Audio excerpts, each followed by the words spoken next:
నమస్తే న్యూస్ 24 తెలుగుకి స్వాగతం. వార్తలను ముఖ్యాంశాలు ఇప్పుడు చూద్దాం. నల్లబర్లి పొగాకు కేంద్రాలు ఏర్పాటు చేసి వెంటనే కొనుగోలు జరిగేలా ప్రభుత్వం చర్యలు తీసుకోవాలని రైతు సంఘం బాపట్ల జిల్లా కార్యదర్శి తలపనేని రామారావు డిమాండ్ చేశారు. రైతు సంఘం ఆధ్వర్యంలో పంగలూరు మండల వ్యవసాయ శాఖ అధికారి సుబ్బారెడ్డికి వినతి పత్రం అందజేశారు.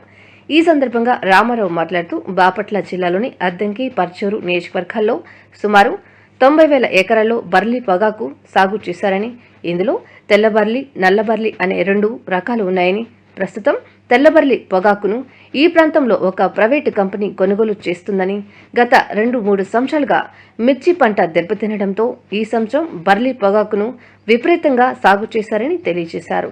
గత సంవత్సరం బర్లీ పొగాకు మంచి ధర రావడంతో ఈ సంవత్సరం రైతులు బర్లీ పొగాకును ఎక్కువ మంది సాగు చేస్తున్నారన్నారు. అయితే రైతులు బలహీనతను గమనించిన ఓ ప్రైవేటు పొగాకు కంపెనీ ఈ సంవత్సరం ధరలు బాగా తగ్గించి పొగాకును అడుగుతున్నారని, దిగుబడి కూడా తగ్గిపోవడం వల్ల రైతులు నష్టపోవాల్సి వస్తుందని అనంతరం వ్యవసాయ శాఖ అధికారి సుబ్బారెడ్డికి వినతిపత్రం అందజేశారు. ఈ కార్యక్రమంలో పలువురు రైతులు పాల్గొన్నారు. ఉన్నందువల్ల ఈ సంవత్సరం రైతులు బాగా ఎక్కువ సాగు చేశారు. గత 2 సంవత్సరాల నుంచి పొగాకు మిర్చి పంట రేటు లేక పంట పండక ఉన్నందువల్ల రైతులు ఈ సంవత్సరం పొగాకు సాగు చేశారు. అద్దంకి, పచ్చూరు మండల నియోజకవర్గ పరిధిలో దాదాపు 90,000 ఎకరాలు పొగాకు సాగు చేశారు.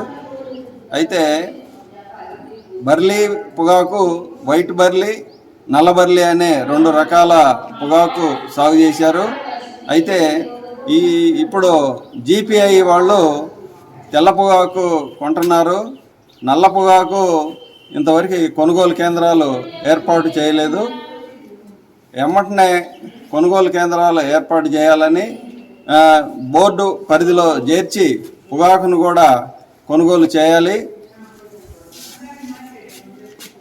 అయితే ఇప్పుడు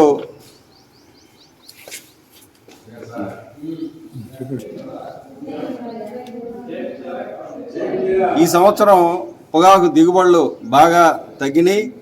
తెల్ల పొగాకు యావరేజ్కి వచ్చేటప్పటికి 7 క్వింటాలు కన్నా కావట్లేదు, ఖర్చులు పెరిగినాయి.